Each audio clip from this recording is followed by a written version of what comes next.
Hit rock bottom bone, and what's your take on them losing 14 straight and just them losing and the trade altogether? What's your take on all that? My take is this is probably the worst team in history of basketball, and it's a shame because the Garden fills up every night regardless. It's a shame. Well, I mean, do you have your eyes on any of the moves for the Knicks that maybe like further bottom it out or enhance their flexibility going forward? With that being said, that the team is obviously not a great product on the floor, do you see it getting worse?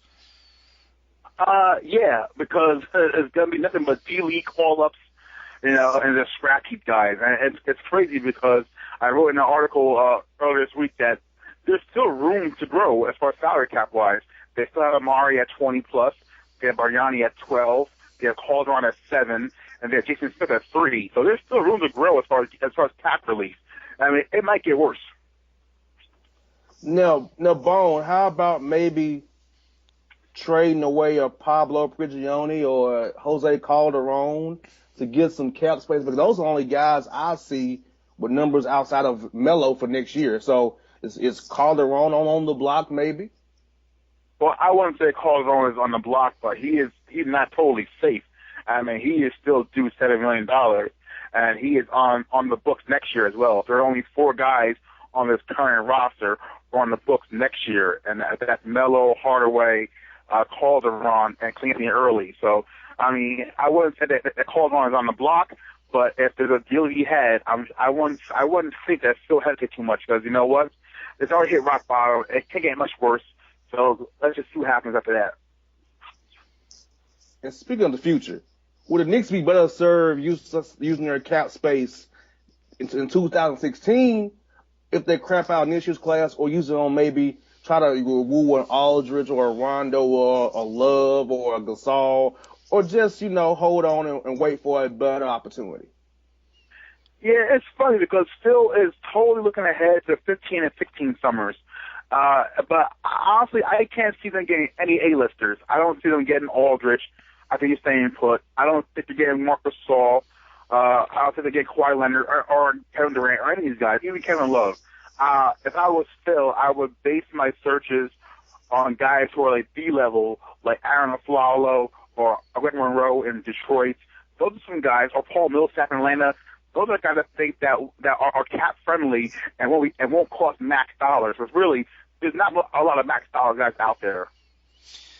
Well, and T-Bone, with another lost season, it's time for them to start looking for some of the younger guys that maybe they can develop and get those guys that they're going to get some minutes. Outside of Cleanthony Early and Hardaway Jr., are there any other young guys on the roster that you see being, productive through the course of this year or getting some meaningful minutes and developing through the course of this year? Well, definitely there are guys on the roster who are young and they're serviceable. I know that Joy is still out on Hardaway because he's a great scorer, still kind of streaky, plays no defense. But now that JR is gone, now that Shumpert's gone, he'll eat a lot of minutes up this year and see, I guess, and see what they have. I know they like Shane Larkin, the point guard. I know they like Cole Aldrich. So, I mean, and AC, too. They like AC. I'm not sure if any of those guys are come back next year, except for Hardaway. But it is now time to see what the kids can do. And I know it's early in the Phil Jackson regime, but how would you assess the job Phil has done and Derek Fisher has done so far this season? And do you feel they erred in trying to force the triangle down the team's throat so early? Yeah, that's the thing. Phil inherited a team that is flawed and that not many guys on the roster fit the triangle. So it's kind of weird that, this year is quite dynamic. But I think Phil's doing the right thing. I think Phil saw that, you know what, it wouldn't do them any good, because they had such a terrible start to the season. It wouldn't do them any good to really be in the hunt for an 8 seed or a 7 seed and then get down from the playoffs. This is the way to go, I think, in Phil's eyes.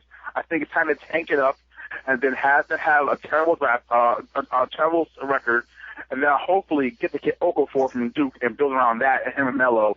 I mean, because otherwise, I mean, it's like his team. It's almost good enough to be in the playoffs, but not good as far as going anywhere and advancing in playoffs. So, I mean, I think Phil's the right thing. Just kill it, tank it, and then build from that. Yeah. Sometimes you got to just rip the Band-Aid off, T-Bone. I'm going to switch it up a little bit and go with the Nets Currently sitting 7th in the Eastern Conference. There's been rumblings that Brook Lopez, Deron Williams, Joe Johnson potentially on the block. Do you see any one of those three being traded before the deadline? Yeah, I would think the only guy that has as much value is Joe Johnson, and even that is, I think, is a small chance. Darren Williams, too fragile. He's always injured. He's injured again, the fractured rib. Brook Lopez is a brilliant offensive player, but he's flawed as well. He's always injured. I guess I think Joe Johnson's probably the only value they have, but I don't see him getting moved either.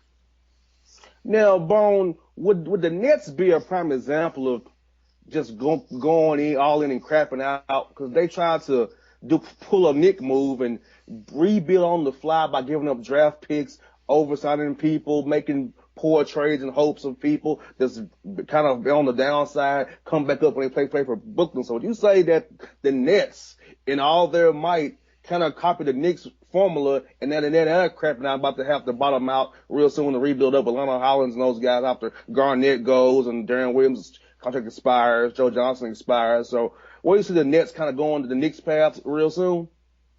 I think if they're not thinking about that, I think they should, because Hollins can coach. But Hollins is the kind of guy that is good with a young roster, up-and-coming roster, because his approach and his style is pretty abrasive and aggressive at times, and I think it works on younger guys or guys who are hungry to win.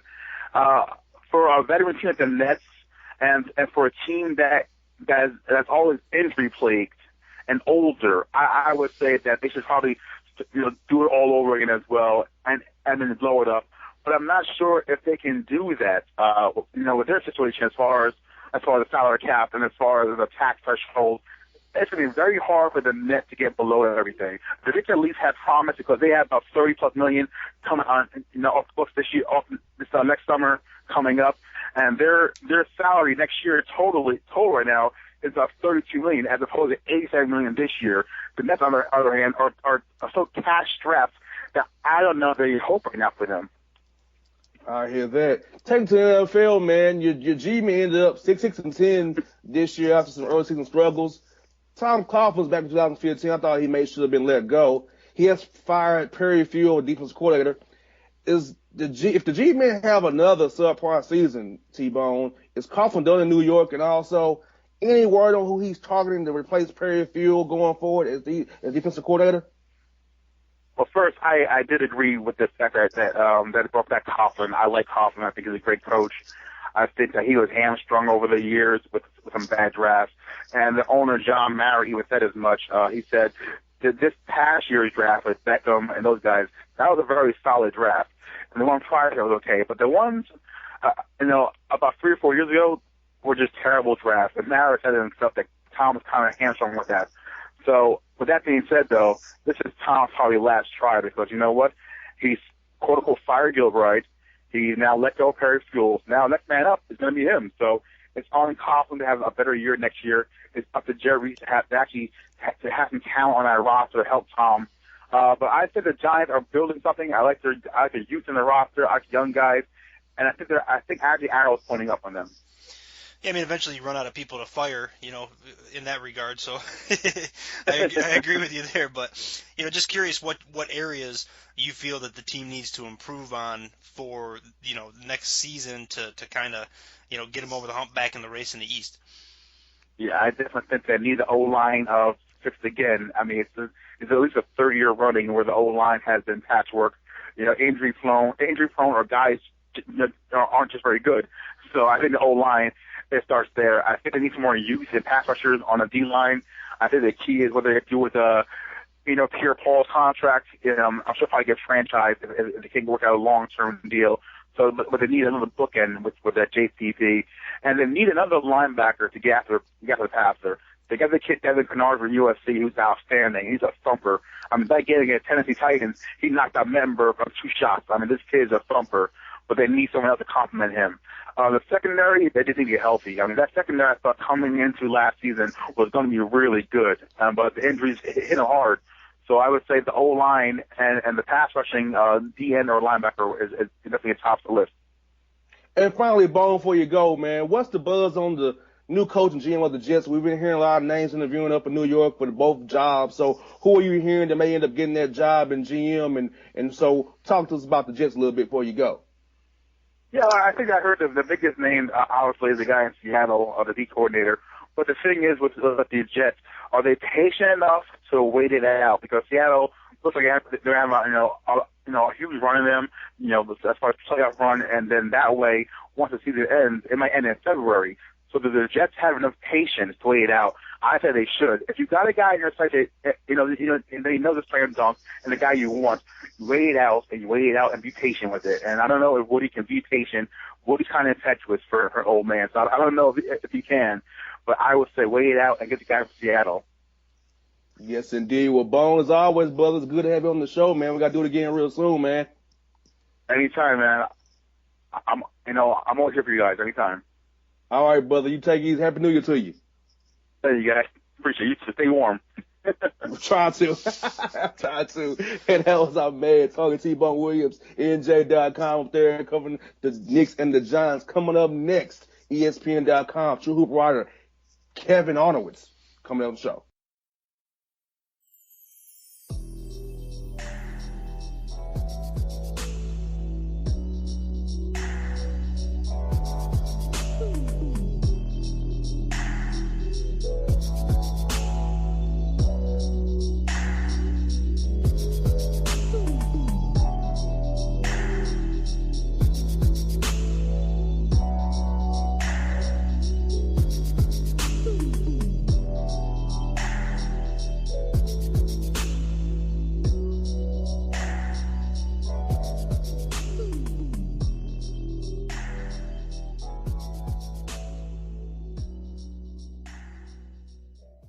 For all your photo, video, and voiceover needs, check out the fine folks at Blueberry Productions. They will take good care of you. If you don't believe me, you can see for yourself. Check out their work at blueberryproductions.tv, the Facebook page, Blueberry Productions, also a Vimeo page, a YouTube page, and it's Blueberry, BLUBERRY, Prod on Twitter. Check them out today.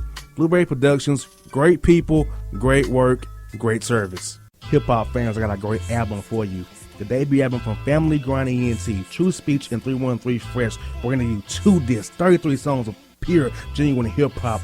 Albums available on iTunes, Amazon, Google Play, illstreetrex.com, and streaming live right now on Rhapsody, Beats Music, Spotify, Xbox Music, Slacker Radio, and SoundCloud. Check them out today. True Speech and 313 Fresh. Family Grind ENT. Believe in it. Get it.